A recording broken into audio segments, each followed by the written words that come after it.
Hello, hello. Welcome back to Premed Office Hours. It is Wednesday, July 5th.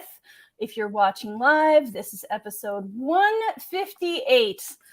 Can't believe we've been doing this for more than 3 years, although I feel like I say that every week because I'm still blown away. We're so happy to have you here. Today is live question and answers with the Med School HQ team. I'm Rachel Grubbs. I am one of the co-founders of MAP along with Dr. Ryan Gray. I have been helping pre-meds throughout the MCAT and pre-med process for about 20 years now. So I'm very excited to have students here to pick my brain. And alongside of me are two of the medical school headquarters advisors. So Dina Golini, our newest team member, not at all new to advising. No. We're having, I have you on ticker. There we go. Okay. Make you non-ticker. I think a banner fight in the background. Okay, Dina Golini, former senior admissions advisor for Stanford, former assistant director of advising at Brown University for their medical master science program. How are you today? I'm doing well. Sorry if I keep freezing and have an awkward background, but I'm doing okay. Nice to be here. Yeah, we're glad to have you. And last but not least, Christine Crispin. Christine is a former director of admissions at UC Irvine, admissions committee member at USC Keck. How are you today, Christine? I too am doing very well. Thank you. Happy to be here. So before we get into questions and comments, and a reminder for anyone watching, whether you're on YouTube, Facebook, whatever, you can post in the comments. We get questions from a lot of sources. We'll try to get to as many of them as we can. Let's just talk for a minute. It's July 5th. For people who applied to AMCAS, schools started to transmit, AMCAS started to transmit to schools as of June 30th, so last Friday. So we are now officially in secondary season. What does that mean to you? What's something that you think students should be considering as we're now officially in secondary season? I'll let you each go. Dina, you want to go first? Sure. What's a big takeaway for secondary season? First, I hope that students have started to, have pre-written some secondary responses prior to any coming out last Friday. I think that just general pre-written responses, why medicine, diversity, general topics will just get you in the right headspace and preparation for, the influx of secondaries that's to come. And I think just pace yourself. They're going to all start pouring in at once, particularly after this holiday week, and just try to get ahead of as many as possible and give yourself a span of a few weeks before submitting them. Don't have them lingering around, and just get them in as soon as you can. Definitely. All right. And Christine, what about you? What's your secondary season tip? I think to add to what Dina said, certainly prioritize, get them in as quickly as possible, but remember quality. Make sure you are reading the question and answering the question that is asked. Pay attention to the words of the question. There doesn't necessarily always have to be an anecdote or a story to answer the question. Sometimes it's a fairly straightforward question that requires a straightforward answer. Mm-hmm. So this is not an opportunity to extend, unless they ask for it, to extend your application activities and such. It's really, they have specific questions they want to know. So that's probably my number one piece of advice, is answer the question that is asked. Yeah, and if you haven't applied, please do so now. In the next few weeks, they'll start extending interview invites and the season will continue. So kick everything into gear a little bit. Yeah, definitely. Yeah, actually, we had one student that we were advising that got their first interview invite from an osteopathic school a couple weeks ago. And someone else who's in Application Academy who got an invitation on over the holiday weekend. So it's there happening. So it's happening. And so timeliness, it is exactly like you guys said. I completely agree. It's managing the timeliness with the quality.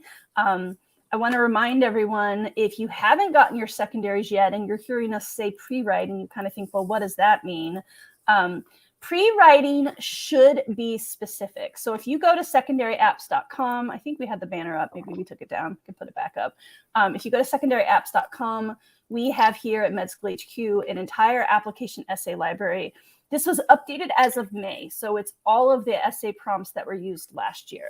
Now, there are going to be some med schools that change their prompts year to year, but mostly schools do tend to use the same ones over and over. So obviously, if you're getting real live secondaries from med schools, focus on those, get those turned around. But if you're still waiting to hear back from schools, which, again, it's still the week of the holiday, some schools will send when you aren't verified. Some schools will wait until you are verified. So you may or may not have the officials. I strongly advise that you don't pre-write a general essay. Go look at schools you're applying to and pre-write based on the specific prompts. Because like Christine was saying, one of the most common mistakes that people make with secondaries is to write something that doesn't fit the question. So unlike personal statements and activities, you may not have a lot of anecdotes. What you're doing is just reading the question and answering it exactly as written, which is oftentimes a multi-part question. So Make sure you're reading the prompt, make sure you're checking that you've answered every part of the prompt. All right. Let's start taking some questions from the audience. Okay, Billy Raven Roth. So this is a great one. Billy says, advice for secondaries for people who are retaking or taking the MCAT late in cycle. What do you think about this, Christine?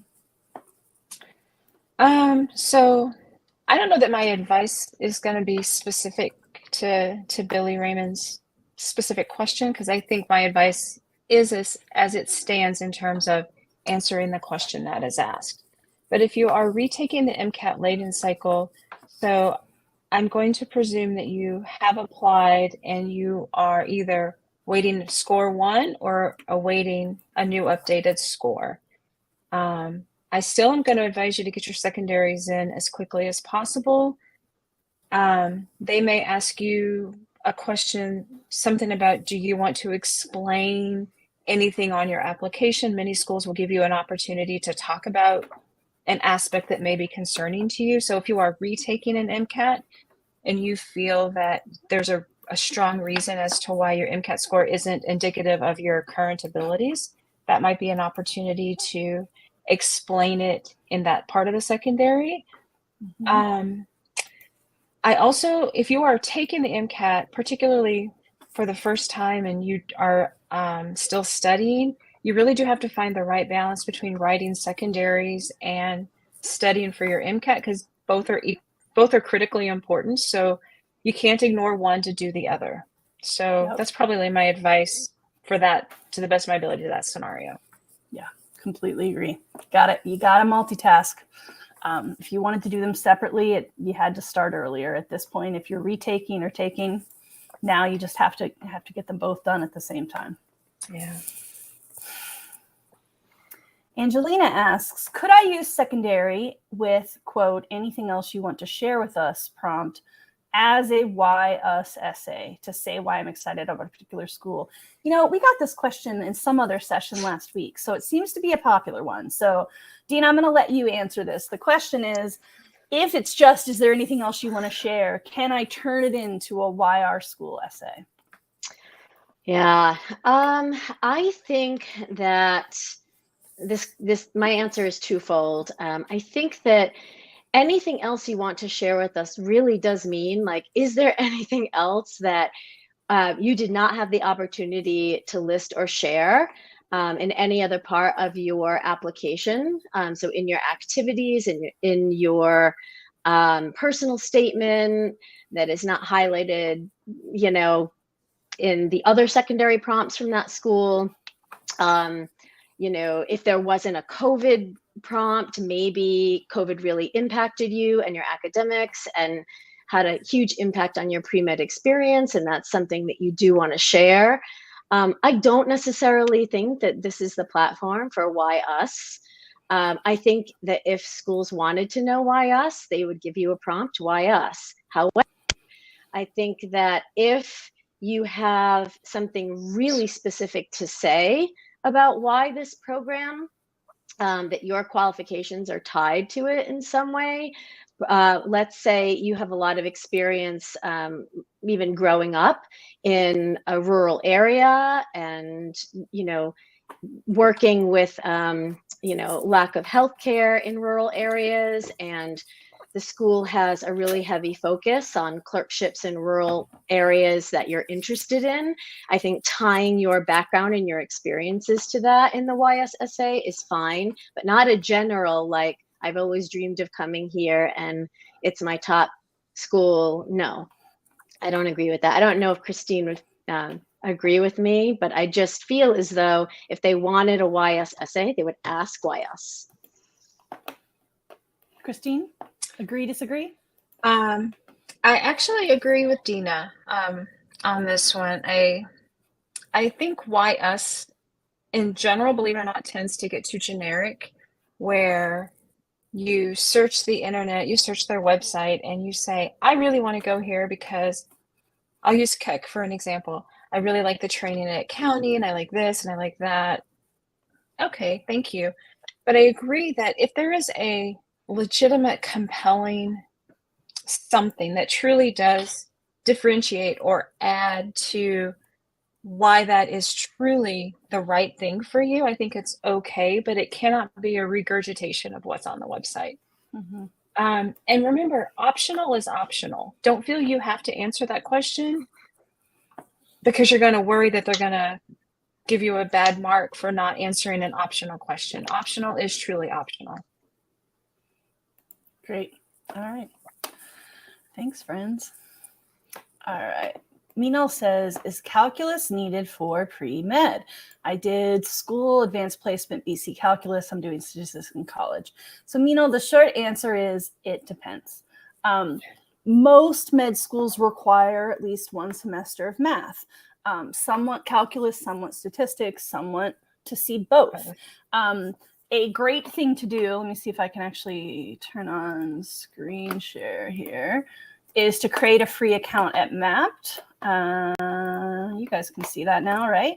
And if you go to map.com and then go to the med schools list, once you've entered all of the courses that you have taken so far, we will actually do an analysis on the percentage of prereqs that you've completed. So I'll sort of zoom here so you can see these are all schools that the student has bookmarked that they're particularly interested in. So you can see here, George Washington, they've got 83% complete, so they're missing something. And you can come over here and actually, I'll zoom back out a little, look at the prerequisites that the school requires and see which ones you're missing. But you are just going to need to do your research school by school. There are 1 or 2 med schools out there that actually require 3 semesters of math. Now that's very rare. So I don't mean everyone go out taking 3 semesters of math, but even though you don't need to finalize your school list really until March or April of the year you apply, and even then you could add more after you submit your primary, that's possible. It's a good idea for at least the schools you know you're going to want to apply to, right? Your in-state public schools, any schools you've always dreamed about. It's a good idea to go ahead and look at their prerequisite list to see if there's anything a little bit unusual that you think, well, I wasn't planning on taking it, and now actually I realize I don't care about that school enough to take it, or I do care about enough that school that I want to fit that into my course plan.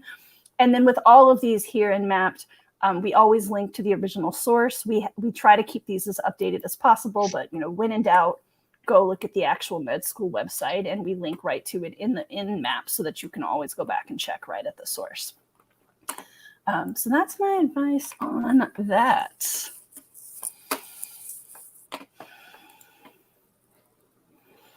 Life of Sci. Is it late to send in primary applications to MD schools now as of early July? Is it late? I would say it is not late, but it is no longer early. Dina, you want to weigh in here? I see you nodding. Yeah. No, I agree. It's not late, but it's also not as early as a month ago. So you know, I say this, I use this analogy all the time. You're entering the traffic jam mode, right? Where you know, your application is going to take longer to get verified now because there's just so many coming in. So, you know, it might not be, you know, it might be 2 weeks, 3 weeks, maybe 4 weeks, probably not, but probably 3 until you're verified. So at that point, some schools might be giving out interview invites already. So you just, you know, the later you wait, the longer you're, you know, expanding the process in terms of, you know, setting yourself back with the time that you have to complete secondaries, and then just, you know, having everything complete to be eligible for interviews. Get it in ASAP. Yeah, agreed. Not time to give up yet, but time Don't to give hit up. crunch mode. All right. William Lynn wants to know, if I failed a class, I got a D, and then retook the class at a different school, a community college, due to the class being full at my college, does that matter? This is a very long run-in sentence, friend William, because retakes don't remove bad grades from AMCAS. Well, okay. So first of all, let's break this into some pieces. So William, you're correct. AMCAS is going to count every attempt of every course you've ever taken. So if you take a course and you retake it, yes, both grades are going to be on the AMCAS GPA calculation, right? So and you will have to submit transcripts for both schools, right? I'm not really sure if I understand sort of what the question is. Is it okay to take a course at a university and then retake it at a community college? That's not ideal, honestly. It's not the end of the world, but it doesn't look that great because there could be the perception that you were going from a 4-year university to a community college for potentially looking for an easier way to do the course. That said, especially if the course is a prerequisite, if you have a D or even a C minus, you have to retake it. So again, you say, does it matter? Well, yeah, it matters because you had to retake that course. And a potential secondary could be that you would have to explain that scenario. Secondary, there are many schools on their secondaries that will say, if you have a grade of a C or below in any prerequisites or even just on your transcript, please explain. And so you do need to be able to address the issue that happened that caused the initial D, and maybe even the reasoning for retaking it at a community college.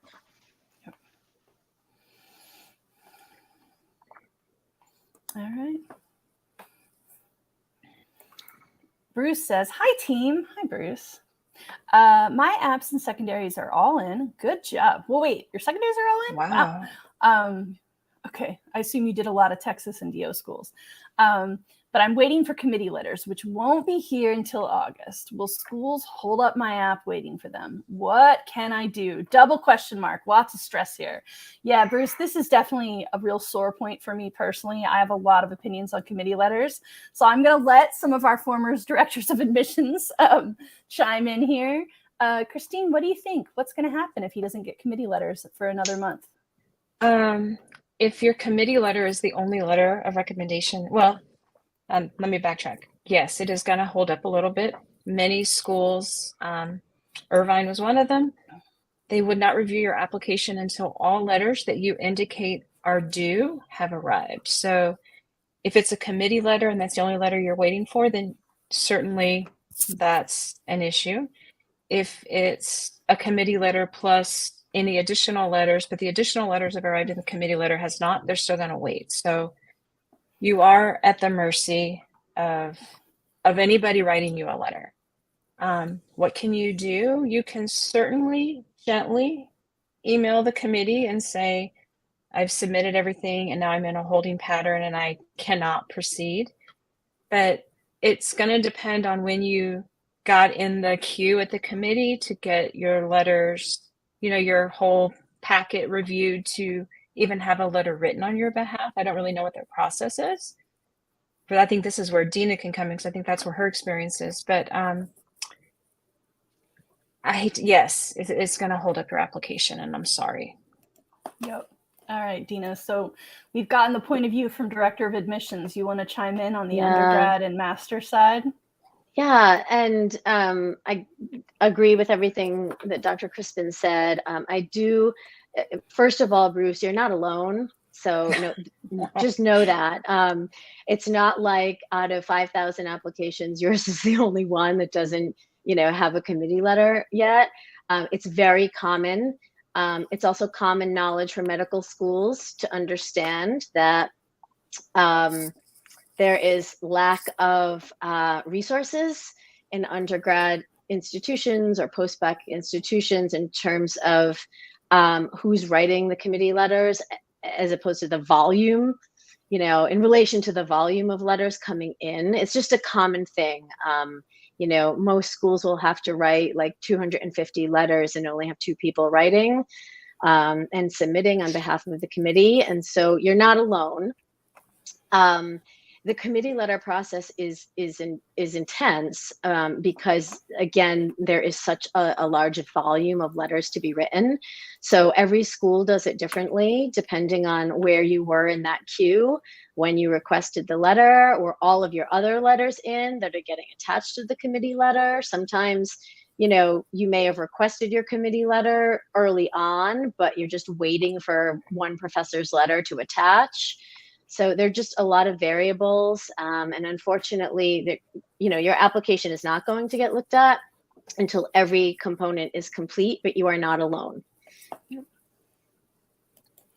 So obviously, this is just 2 people's opinions, but each of you, do you think it's worth it? Is it worth doing a committee letter despite the delay? You have to. Unfortunately, many schools, if you read the MSAR and you look at their website, if a committee letter is available and you do not get it, you have to explain why not. It's actually, as it stands right now, it's worse for you to not get the committee letter if it's available than to say, I don't want to deal with you're already waiting for other people to write letters on your behalf. But it's actually worse to just say, nope, I'm not doing it. Dina, agree, disagree? I agree. All right. So yeah, bummer to wait till August, but better than the alternative. Yeah, I find committee letters so frustrating because so few schools offer them. So I know I've talked to many people in admissions who say, but the committee letter is such a convenience. It helps us because it's sort of summarizing in one. And yet a lot of people are at schools that don't offer them anyway. And I know there are also, to the point you guys are making, there are schools that have committee letter standards that I think are unreasonably strict. GPAs of 3.8, MCATs of 517. When we've all, in our many, many years of advising and doing admissions, seen lots of people go on to be successful doctors who didn't have those kinds of stats, but they had other things that were really valuable. So personally, I have a real sore spot with committee letters. But Bruce, I think in your case, you've done everything right. And now you just need to pick up knitting or yoga or something, because you've hit the hard part of the experience, which is the waiting. Yeah, this is the worst part. Once everything is done, it's totally out of your control. Yep. All you can do is check your email and your voicemail once or twice a day. and make sure to check your spam. And your spam. Every day. Make sure if you have Gmail or even Yahoo, a lot of them now have preset filters. So it's not just spam and junk, it's promotions, forums, updates. Make sure you know how to check your entire mailbox. Yeah. Also, mapped mail. That's always a great way to go about it. Mapped mail is the free map service that lets you have one email where we alert you when med schools write you. So you can go create that as part of your map.com accounts. But yeah, you've hit the hard part, Bruce. You just got to breathe deep and wait. Thanks for asking. Good question. All right, Tawanda. Can you get secondaries before the new MCAT gets scored? Yes, you can. So I'm assuming the context here is I'm retaking the MCAT.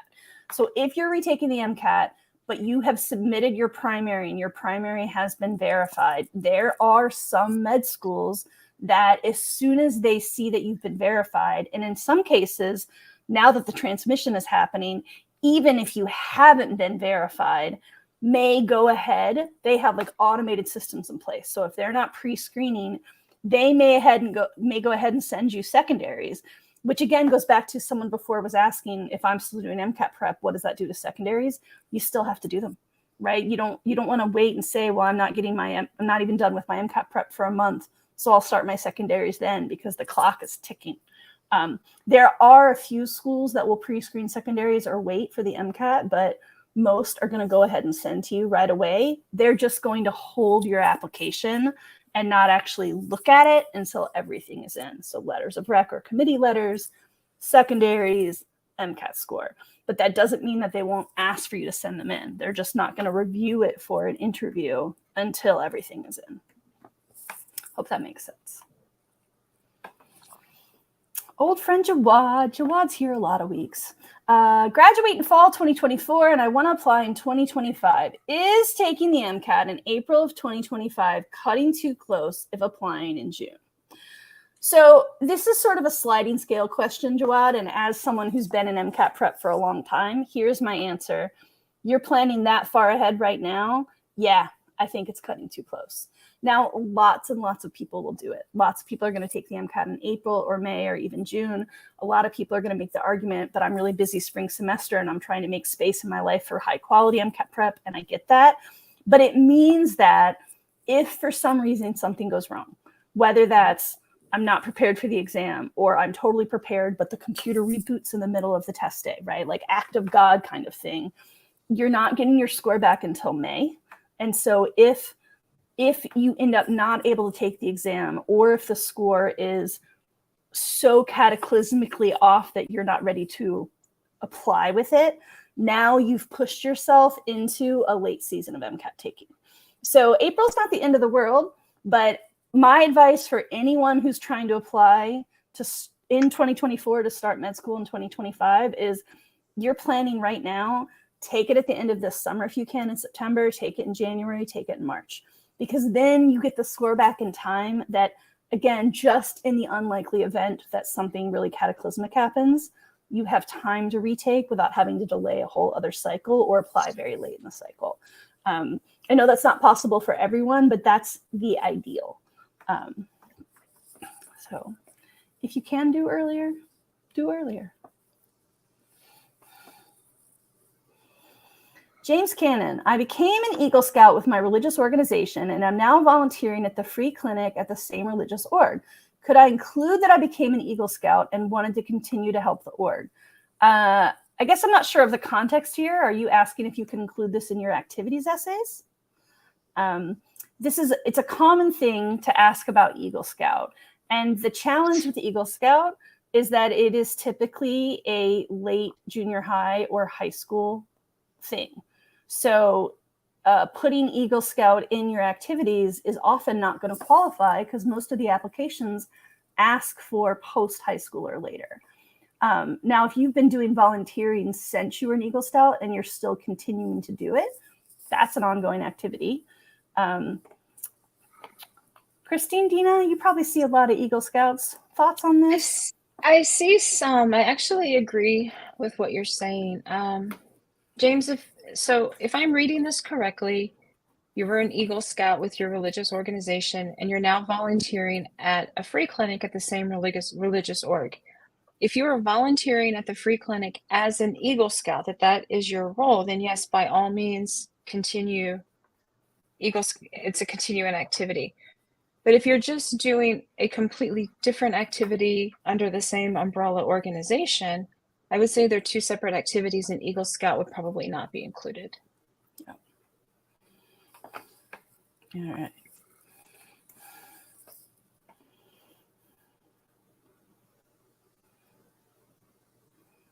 Got another one coming?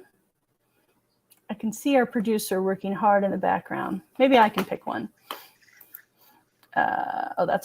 We've got a little break in the questions. Friends, do you have fresh questions? Feel free to type in more. we've caught up real time to the ones that are asked.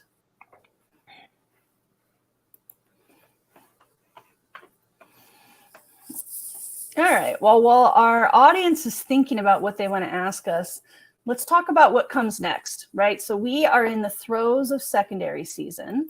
And like we said, the hard part is coming soon because it's waiting to get interviews. What can people be doing now to aid them with interview prep? Dina? I'm sorry, you buzzed out for a minute. Can Secondary you just say season is interview prep. What can people be doing now if they're lucky enough to have their secondaries complete? Yeah. What can they be doing to aid in interview prep? I think collecting a list, an organized list of what types of interviews each school offers, so that you are prepared and not blindsided. Is it traditional? Is it MMI? Is it closed file? Is it open file? Is it one-to-one? Is it a group format? And just knowing what to expect so that if that interview invite comes in, you can look at your calendar and, put in some mock interviews and interview prep ahead of time. So first of all, knowing what types of interview formats are out there is really important, and just making sure that you've done your research. All right. Christine, what about you? What do you think folks can do as they're looking ahead to interview prep? Be able to articulate the why. Why do you want to be a doctor?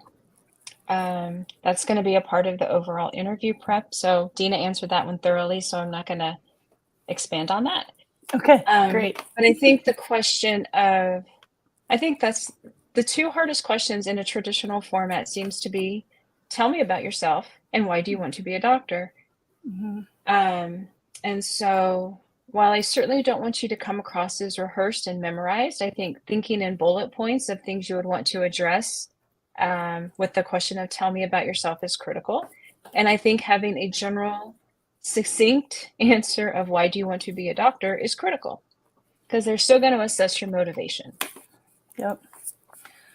And this is a good time to remind everyone, again, I'll turn on screen share real quick, that we do have workshops to help you with medical school interviews. If you go to premedworkshop.com, and maybe Veronica can help me by making a banner, premedworkshop.com, we've got a list of all of our upcoming workshops, and you can see that on Thursday, July 13th, we do our first interview prep, how to crush your med school interview. If you're looking ahead, you can see later in the month, we already did one secondary prep. We're doing another one also later in July. So kind of helping you look ahead for all the parts of your application. Feel free to sign up for those if you're looking for more help with interview prep. Can I add one more tip for the interview prep? Yeah. Just make sure that you're thinking ahead in terms of where you're going to be to conduct any virtual interviews. Do you need to rent any space in your local library? Do you need to rent like a private room in your university or lab? Just don't be blindsided, and just be prepared. Be prepared with what you're going to wear. If you're in another time zone, just keep in mind, you might not be able to go to work that day, the day before. So just general, simple things like that to be prepared. Yeah, and we do have. Can I just add one more thing? Yeah. Oh, go ahead. I was just going to say, kind of piggybacking off of that, when you're collating your list of the schools and the types of interviews that they are doing, also pay attention if they are resuming any in-person interviews. Many schools, I think, are staying remote, but not all. So think about that. Think about what you are able to afford and all of that good stuff. So just part of your preparation, it has to be a little bit of financial knowledge if you have to fly out somewhere to interview. Definitely. Yeah. Paying for a suit, paying for the flight, potentially paying for a hotel, for food. It can really add up. I don't think it's fair at all. But the truth is, applying to med school is crazy expensive. Yeah. All right, we'll move on. Hayden asks, is it appropriate to use acronyms of the school in their secondary essays? For example, writing EVMS instead of Eastern Virginia Medical School. Tina? I think so. I think, yeah, I don't see why not. If the school specifically does not use them anywhere, though, just be aware of that maybe they're doing that for a reason, and then I would just follow their suit. So if they use the acronym in a lot of questions, then you certainly can use them to save time. But I think at some point spelling out the name of the school is important. Mm-hmm. Yeah, generally my rule of thumb with any abbreviations or acronyms or initialisms, right, is the first time you use it, you should spell it out. And then you can put in parentheses, so Eastern Virginia Medical School parentheses EVMS. And that way, if you mention it again, you can say EVMS. That's typically the best way to handle any kind of shortening. And again, all of those shortenings should be commonly accepted. So either used by the medical school or, it's okay to say OBGYN, right? Because that's a known shortening.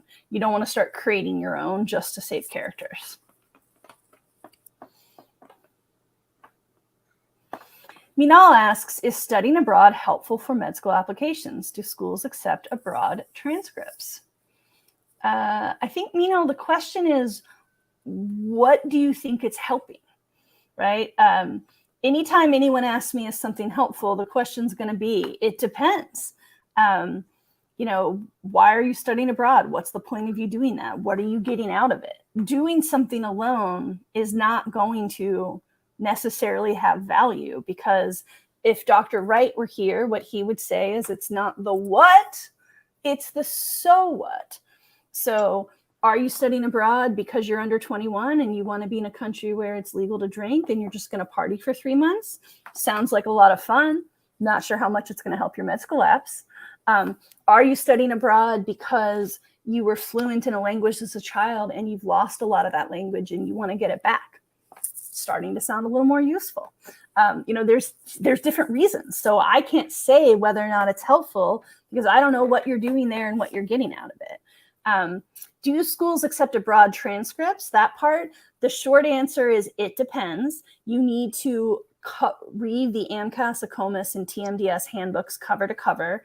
There are very, very minute, detailed rules about when transcripts from studying abroad are used and when they aren't. So all of the applications services will want to see every school you ever attended, but some of them will also want to see transcripts and some will not. Some will include them in calculating GPA and others will not.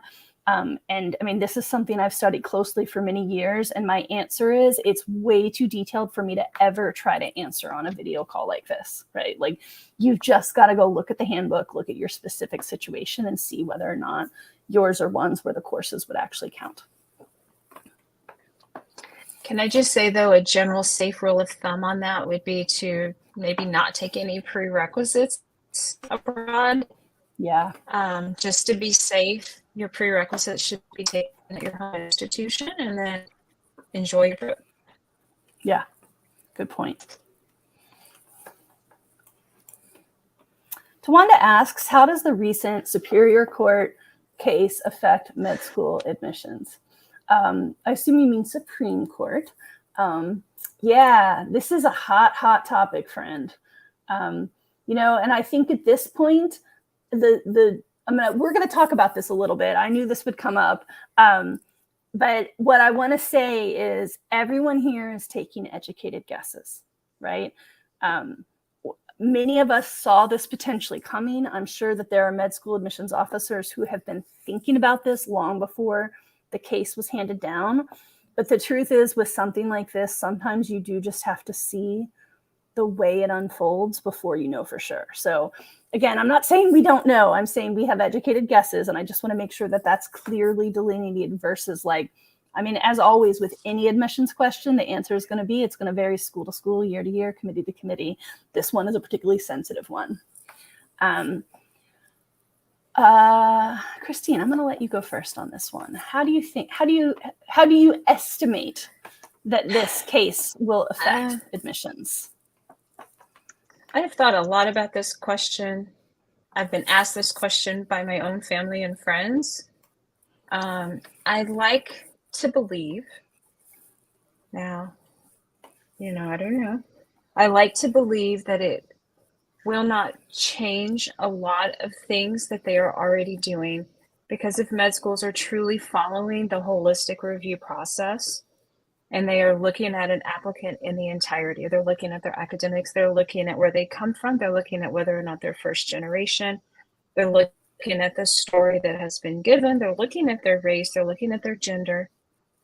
It's all a factor in the entirety. They're not singling out one aspect over the other. So I like to believe that it's already been accounted for and it is still a part of the holistic review. I was curious to see what would change with secondary questions, to see if the questions about diversity would increase or decrease. Mm-hmm. I do expect that there'll be some schools who kind of ignore it completely. I think there'll be some schools who still kind of do the full review and get the picture that they need to get of the applicant applying. So I think it is going to be it's going to be committee and person on the committee dependent to some degree. Mm-hmm. Yeah. Tina, what are your thoughts on this? I agree with everything that Dr. Crispin said. I think that admissions everywhere, medical school, undergraduate, law school, everyone was thinking about this prior to the decision coming out. So it's not like it hasn't been part of the conversation. I think just following any information out there. I know the AAMC has put out a lot of information on, race conscious admissions, and just reading as much as you can and educating yourself is probably, something really important to do. But I think it's just dependent on school to school and just see what happens. Yep. I want to chime in a little bit too. I wanted to let our two former directors of admissions go, but just as someone who's been doing on the private side, the advising, and also some of you may know I've been doing collegiate advising as well as med school advising for a long time, as has Tina. And so there's a couple things that I think give me a little bit more hope, frankly, on the med school side than on the collegiate side. So one thing to keep in mind is that with college admissions, especially at some of the really prestigious selective schools, there is a very high percentage of people who are admitted on legacy. Now, that doesn't necessarily mean that they were admitted because they were legacy, but there's a correlation, right?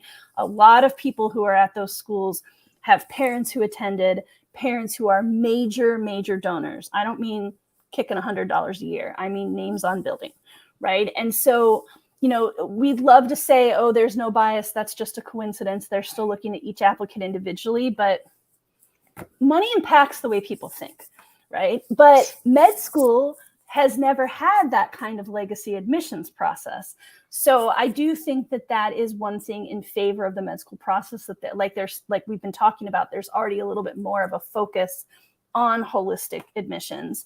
The other two factors that give me a little hope, and again, I was very stressed by this announcement. I'm not gonna pretend to not have an opinion about it. That was a weird double negative. I was very stressed by this announcement. But so in addition to the fact that there is sort of, this absence of legacy admissions, the other thing is, Christine was saying she thought maybe we'll see an increase in diversity questions, and that would not surprise me. But we've been seeing an increase in diversity questions.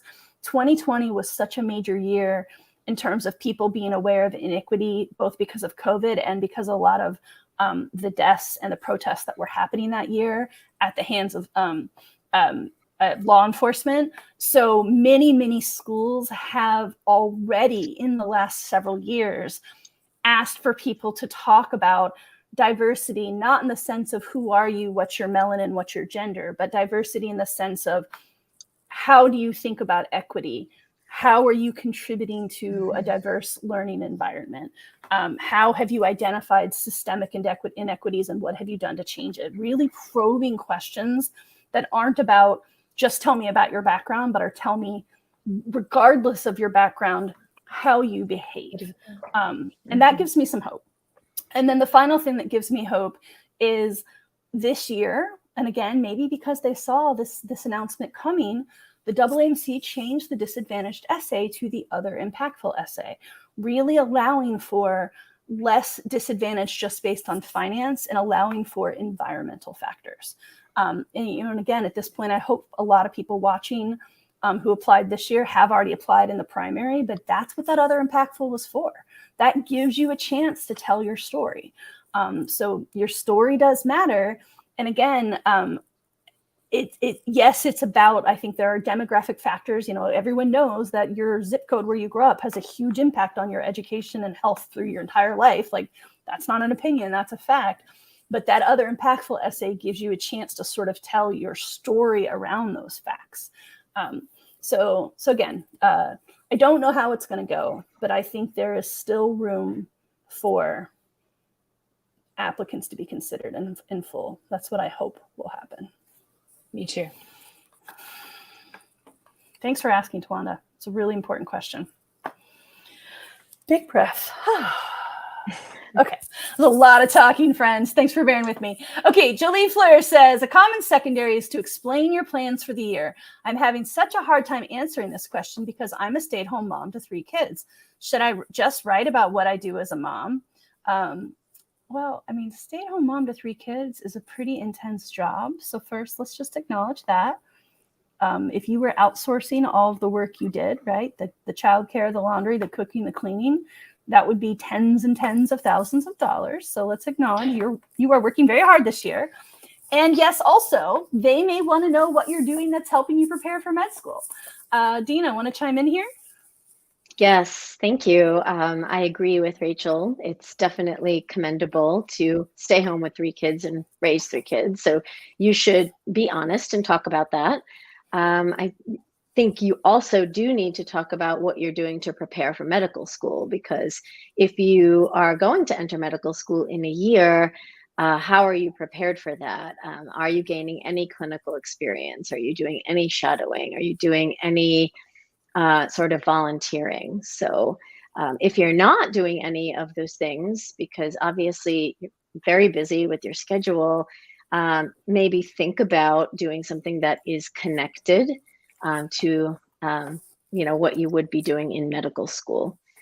I always like to use that analogy of you wouldn't try out to be on a basketball team without having practiced basketball for a few years. So I think just making med schools know that you're doing something that is related to being a med school student and a doctor would be important.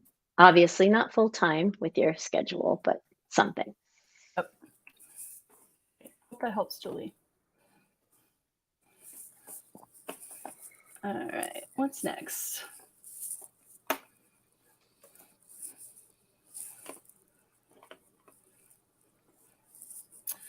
Sticksun98 says, I'm curious what y'all think. What would be some reasons why schools send secondaries to people sooner than others? Yeah, we don't just have to think. Yes. We have 2 former directors of admissions who can probably tell you. Christine, you want to chime in on this one first? Yeah, I'll jump in on this one. Okay, so let me just set a stage for you for 1 second. As the director of admissions this week, just remember, we still are closing out an incoming class. It is still an active cycle. The prior cycle is still active. Waitlist movement can still happen. Things are still happening. So you've got to close, open, and continue all at the same time. So sometimes they're just slow. When I was there, we had a homegrown system that you had to do the internal things to do to get the secondaries even ready. So sometimes it really just takes a minute to get it all together. Even though you know the date, you know what's coming, you still got to get it done. Some schools screen applicants. They have internal numbers and metrics that you have to meet in order to get a secondary. So they may not get to you being screened yet, or they've put you in a bucket to be screened by a live person. So those are the two most obvious ones to me.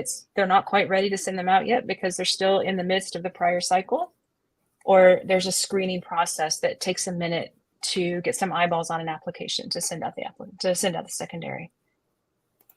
Great. Dina, anything different? Anything you want to underline? Yeah, I think just the tech part of it.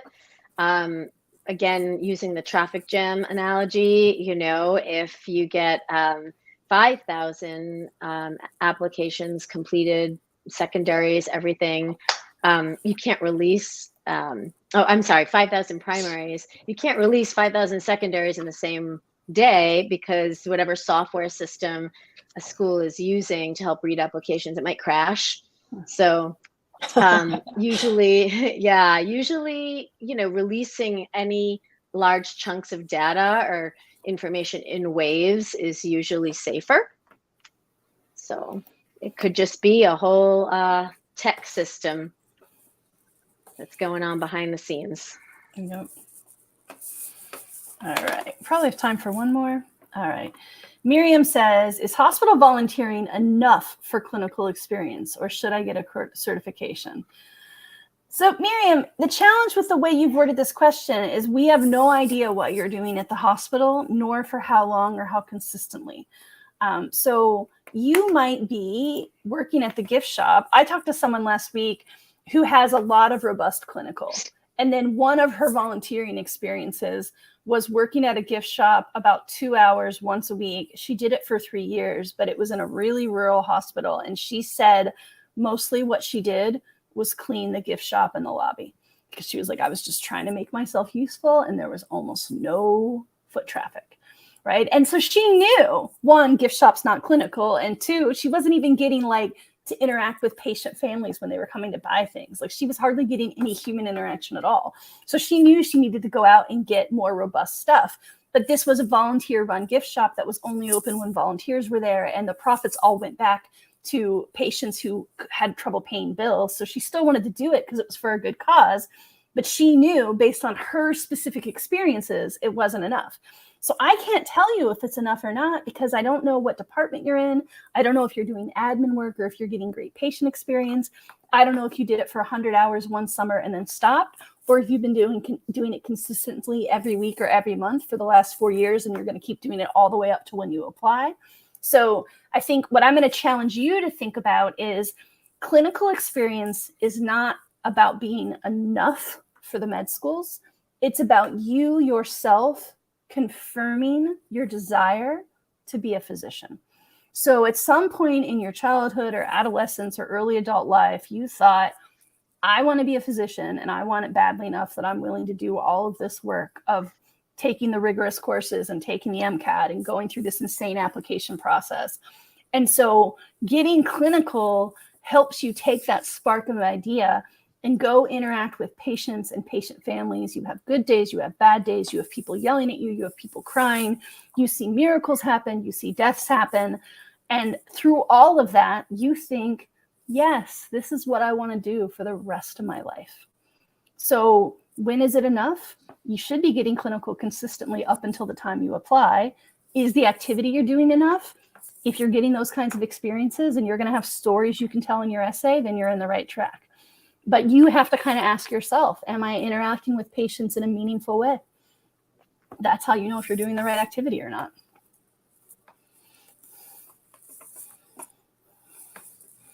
All right. I think we'll stop there. It's 4 till the hour. It's always good to stop on time. We end up running late, and then we're all late to our next meetings. Thank you so much, everyone, for coming out today. There were some really good, deep questions. I do want to remind everyone, if you're interested in having even more cool conversations like this, and what's more, having them in person, MappedCon is 3 months from tomorrow. So MappedCon is the Premed pre-health conference that we've been offering every year since 2020. It used to be called National Premed Day. This is going to be our first year doing it live. It's going to be in the Inner Harbor area of Baltimore, which is just a beautiful, beautiful part of downtown, right on the water. 3-day conference, not just for pre-meds, for anyone in the pre-health arena There's going to be suturing workshops. There's going to be panels with people who are pursuing different pre-health careers. There's going to be a lot of schools there. So especially if you're applying this year, you might go to MappedCon, get a chance to learn a lot, network, learn a lot about your future career, and potentially meet an admissions officer who is the person who can go back the next week and look at whether or not you've been offered an interview. And maybe because you impressed them so much, change that from a not yet to a yes, right? So highly, highly recommend checking out MappedCon. We hope to see you there. Take care, everyone. We'll see you next week. Bye. Bye. Thank you.